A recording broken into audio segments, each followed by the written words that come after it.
Hi, welcome to Travel Tips with Karen. Thank you so much for watching. I'm filming from the Charleston Treehouse today and have a link in the description below.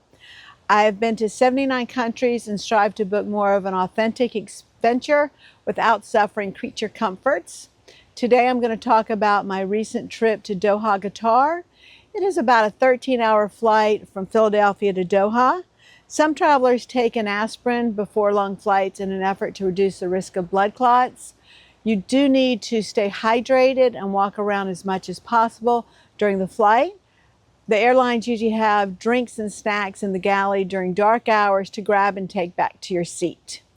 Remember to bring your own earbuds or earphones with a 3.5mm headphone jack for the seat back video screen, as they are a lot more comfortable than the free ones that the airline gives you.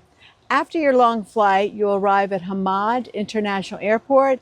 It's a very modern and clean airport and is frequently rated one of the world's best airports. The Doha Metro, the Red Line, connects directly to the airport, but taxis are so cheap you might as well get a taxi when you arrive. I paid only $7 to $10 for a taxi to and from the airport. After the face recognition scanning at passport control, you will exit into the main arrivals hall. You will want to head to the very left-hand side of the hall, as you will see a large sign over the door where you will go out that doorway to just outside where you will see the taxi queue. You do not need cash in Doha, but it is nice to have a little bit on hand for tipping and low-cost items. Although tipping is not customary, I did want cash to tip the bellboy and the room cleaner, as well as for some $2 to $3 purchases.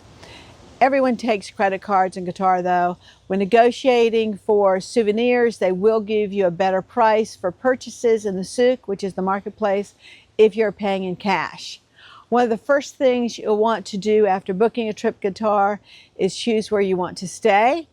I chose Souk Waqif as it is the most iconic spot in Qatar, providing a maze of narrow alleyways lined with approximately 39 restaurants and countless number of shops offering Middle Eastern merchandise.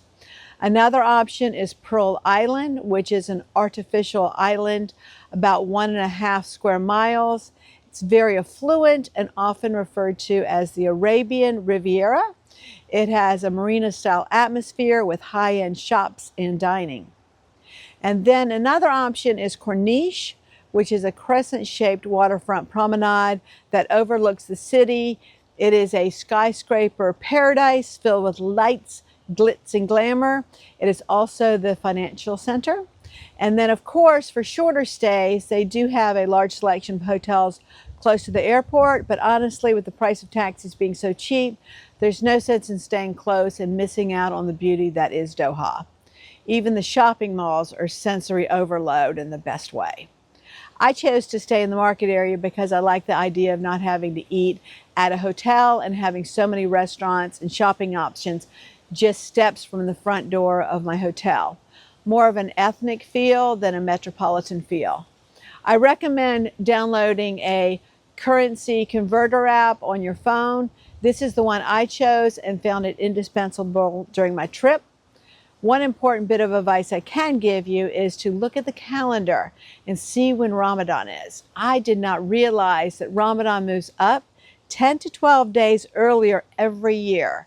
So when I looked at the calendar last year, Ramadan was in March, and I discovered the current start date when I arrived and was told by my taxi driver that Ramadan started that day. We discovered you can't eat or drink in public during Ramadan, although the tourist hotels will frequently have one restaurant open. During Ramadan, the restaurants are a vibrant hub of activity from sunset until early morning. During the day, the only food we found were sweet shops selling nut and honey pastries similar to traditional baklava, available for takeaway. Public consumption of food and drink is prohibited from sunrise to sunset. Tourists will usually buy items to consume privately in their hotel room, since dining in public is not permitted. Ramadan was truly phenomenal, albeit initially jarring experience, and I wouldn't trade the experience or its imperfect timing for anything.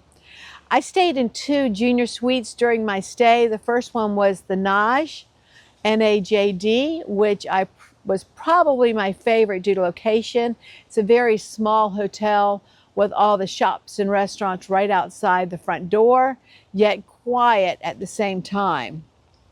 The Tivoli chain is 8 or 9 boutique hotels within Souk Waqif, and NAJ did not have any amenities, but across the street at Al Merkab, it had the pool, one had a workout room, one had a spa. The second hotel I stayed in was the Albida, which had the restaurant, and they did have a little golf cart that would take you from one to the other. If staying at one, you had rights to the facilities at all. But honestly, except for when we had luggage, we walked it. It was a very short walk and great opportunity to people watch. You do want to pay attention to the temperature at the time of year that you go, because it can get really hot. But you seem to go out in the evening and not do a whole lot during the day. Although another high point to the NAJ Hotel is the metro entrance was just outside the front door of the hotel, and that was all air conditioned. It was a little bit of a walk to the trains, but it was an easy, safe walk. The metro system is very clean and safe, as well as the whole city. When packing for your trip, do pack very modest clothing. Very rarely did we see people in shorts. Women all were wearing long skirts and a cover-up going over their shoulders and elbows. Pack conservative clothing only. Do not plan to buy them while you're there. I intended to buy a scarf and cover-up to be respectful when I was there. I was expecting to find very light, heat-loving items, but discovered everything is a very thick, double-layered polyester that I could not fathom wearing, and was so glad I brought a little Amazon lightweight cover-up that barely covered my elbows, which I wore every day and washed every evening. I wish I had a light cotton black cape. You can wear what you like in the hotel, but once you leave the hotel's front door, it is an atmosphere of respect. Everybody is very, very nice, and it is surprising how soft-spoken the bustling marketplace is. Most employees are not actually Qatarian, they are workers from other countries, so everyone seems to speak English. There is a YouTuber, Mr. Q Tips, that we found very helpful for language and other tips. This is a video I took at a sports store of the bathing suits for sale. If you're in a hotel pool or at a resort, you can wear a Western-style bathing suit, but otherwise, this is what is expected of you in a public area. Just outside of the souk across the street are the DHOW boat rides, spelled D-H-O-W, that depart from DHOW Harbor. You can get a 30 to 50-minute cruise that offers scenic views of Corniche. We negotiated to $15 for 30 minutes for the whole boat, and just the two of us. Well worth the money, and at sunset. Hey guys, let me know in the comments if you want me to do another video showing the room tour of NAJ and Albida, or one showing the restaurants in Souk Waqif, or anything else you can think of. Please like and subscribe. I'm just starting out this channel and would really appreciate it. It would help me out considerably. And please reach out in the comments and let me know if you have been to Qatar or plan to go. If you would like to request another video on another destination, if it's a somewhat populated country, chances are I've been there. Leave a comment with a country name and I'll surprise you. If you have any suggestions or questions, I will read every single one and respond. Thank you. And here I have my video riding the unmanned subway. Have a good day. Thank you. This train is for Al-Aziziyah. The next station is Sheriff. Passengers are reminded not to leave their belongings unattended.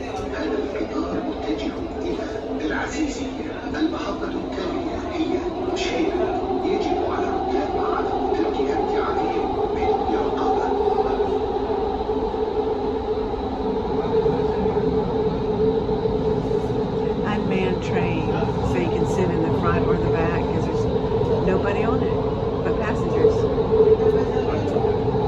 Cops driving.